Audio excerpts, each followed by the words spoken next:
पीले दांत वाली बहू। रंजना कभी ब्रश नहीं करती थी। उसे कितनी बार उसके माँ बाप ने डांटा, लेकिन उसका कोई असर उस पर होता ही नहीं था, जिस कारण से उसके दांत पीले पीले हो जाते हैं। शादी के बाद। अरे बहू, वैसे तो तुझ में कोई कमी नहीं है, पर तेरे दांत इतने पीले कैसे हैं बेटा? कैसे मतलब? कोई सर्जरी थोड़ी ना कराइए। वो तो क्या नाम, मैं ब्रश नहीं करती थी तो पीले हो गए। अब क्या करूं? आप कहे तो लाल करवा लूं या फिर काले? यार ये क्या है, क्यों माँ से लड़ रही हो? लड़ रही हूँ? अरे मैं लड़ रही हूँ या ये बोल रही है कि दांत पीले हैं, पीले। अरे तपस्या थोड़ी ना की है इन्हें पीले करने के लिए। बकायदा ब्रश नहीं किया है 20 साल तक, तब जाकर। छी, कैसी बात कर रही हो? ये उस वक्त तो पीले नहीं थे जब हम लोग तुम्हें देखने आए थे। अरे तब साफ करवा लिया होगा डेंटिस्ट के पास जाकर। अब देखो कैसे पीले पीले लग रहे हैं। रंजना सास की तरफ गुस्से से देखती है। फिर शुरू हो गई पीले पीले पीले। अरे पीले तो तब भी थे जब मेरे हाथ का रसगुल्ला उड़ा उड़ा कर खा रही थी और बोल रही थी, लड़की नहीं गुणों का खजाना दे रहे भाई साहब आप। खैर, अब वो लोग करते भी तो क्या करते, पीले दांत वाली बहू पल्ले पड़ी थी तो झेलना तो था ही। एक दिन कीर्तन में रंजना गाना गा रही थी। अरे कमला बहन, माँ का द्वार है, यहाँ तो सब शुद्ध होकर आते हैं, फिर अपनी बहू को ब्रश भी नहीं करवाती तुम। दूर से पीले पीले दांत भक्ति में बाधा उत्पन्न कर रहे हैं। अरे कोई 2 साल के बच्ची थोड़ी ना लेकर आई हूँ मैं बहू बनाकर। अच्छी खासी लड़की है, अरे कैसे करवाऊं ब्रश? ये तो उसे खुद करना चाहिए ना। अब माँ बाप तो इसके जैसे तैसे निपटा दिए, ये नहीं सोचा कि सास कैसे संभालेगी। सास बहू को लेकर घर आ जाती है, लेकिन सोच लेती है कि अब इसे लेकर कहीं नहीं जाएगी। अगले रोज बहू कहती है, अरे क्या हो गया, मंदिर नहीं जाना क्या? कीर्तन का वक्त हो रहा है। मेरी मधुर वाणी से कान्हा जी जागते हैं और सोते हैं। आप तो जानती है ना उनकी भक्ति में कितना मन लगता है मेरा। वो क्या है ना, तबीयत ठीक नहीं लग रही है मेरी, आराम करूंगी मैं। तबीयत ठीक नहीं लग रही? अभी तो मिथुन के गाने पर नाच रही थी आप, और अब बोल रही है कि तबीयत ठीक नहीं लग रही। अरे भक्ति में मन लगा लो सासू माँ, ऊपर जाना है, क्या मुंह दिखाओगी आप? हाँ? सास को बहू की बात पर गुस्सा आ जाता है। मैं क्या मुंह दिखाऊंगी, इसकी चिंता तो ना कर, समझी? अपने मुंह की चिंता कर, जो ये पीले पीले दांत लेकर हर जगह पहुंच जाती है। पता है लोग कितना मजाक बनाते हैं। ना जी ना, मैं नहीं जाना कहीं तेरे साथ। तो ये बात है, कोई ना, मत जाओ, मैं अपने कमरे में ही बैठकर भक्ति कर लूंगी। ऊपर वाला दांत थोड़ी ना देखता है, मन देखता है, भावना देखता है। और अरे बस बस, तू सब कुछ दिखा, बस ये सफेद चमकदार दांत ना दिखाना किसी को, है? जा यहाँ से। बहू को सास की बात का कोई फर्क नहीं पड़ता, वो तो जैसी थी वैसी ही रह जाती है। सुबह नहाकर किचन में खाना बनाना, फिर खाना खाना, कीर्तन भजन करना और सो जाना।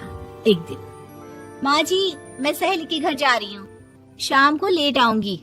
हाँ हाँ, तो जाना, मैंने कौन सा तेरी आरती करनी है घर पर बैठकर। रंजना सहेली के घर जाती है, जहाँ वो पार्टी में जाने की तैयारी कर रही होती है।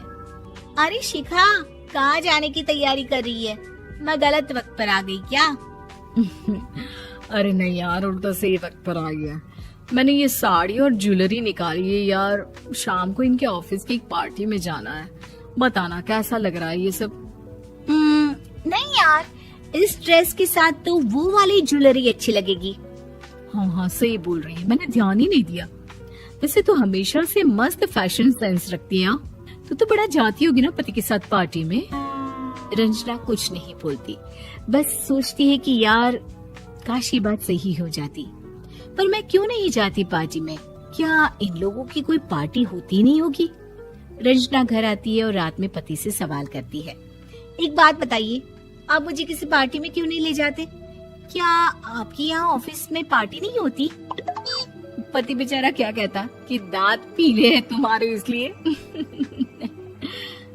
अरे कोई पार्टी होती नहीं हम लोगों के ऑफिस में, तो कहाँ से लेकर जाऊं? और मार्केट, मॉल, कहीं वीकेंड घूमना, कहीं तो। अरे यार, सारे हफ्ते में एक छुट्टी मिलती है, तो सोचता हूँ कि आराम ही कर लूं। क्यों? रंजना मन मार के रह जाती है। पहले कभी सास के साथ मंदिर जाया करती थी, लेकिन वो भी सास ने ले जाना बंद कर दिया। घर बैठी बैठी रंजना बोर हो जाती है। तभी उसे आइडिया आता है और वो मायके जाने का सोचती है। सासू माँ, 2 दिनों के लिए मम्मी के घर जा रही हूँ। अच्छा अच्छा ठीक है, आराम से जा। और हाँ, माँ से कुछ अच्छी आदत सीख कर आना कि कैसे शरीर के हर भाग की तरह दांतों की सफाई भी जरूरी होती है, समझी? शुरू हो गई ना आप। वो लोग आपकी तरह नहीं है कि छोटी छोटी बात का बतंगड़ बना दे। उन लोगों के लिए मैं मायने रखती हूँ, ना कि मेरे पीले पीले दांत। रंजना माँ को बिना बताए उन लोगों को सरप्राइज देती है, लेकिन जैसे ही वो दरवाजे पर पहुँचती है, अंदर देखती है कि घर वाले कहीं जा रहे होते हैं। अब माँ, काश रंजना दीदी के दांतों वाली प्रॉब्लम नहीं होती, तो वो भी हम लोगों के साथ चलती ना बुआ जी की बेटी की शादी में। हाँ बेटा, लेकिन अब उसे कौन समझाए कि उसको उसके पीले दांत नहीं दिखते, लेकिन उसके आसपास के लोगों को कितना एम्बैरेसिंग फील कराते हैं। मुझे तो कितनी बार उसके स्कूल की टीचर ने शिकायत की कि उसके साथ कोई लड़की बैठना भी नहीं चाहती, और ना ही कॉलेज में कोई उससे बात करना चाहता था। लेकिन पता नहीं क्यों उसे ये बात समझ में ही नहीं आती। कोई कमी नहीं है उस लड़की में, बस यही कि दांत पीले हैं। वो तो भला हो जीजा जी और उनकी माँ का, जो दीदी को जैसी है वैसे ही रखा हुआ है।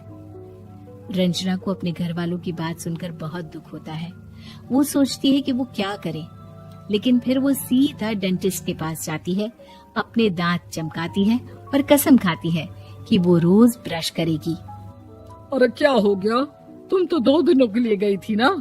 पर कोई ना, अच्छा है, चलो आ गई तो। रंजना सास के सामने आकर खड़ी हो जाती है और पूरी स्माइल करती है, उसके चमकदार दांतों को दिखाती हुई। हैं? चले मंदिर? माँ, मुझे माफ कर दीजिए, मैंने आप लोगों को बहुत एम्बैरेसिंग फील करवाया। मैं आज से रोज ब्रश करूंगी।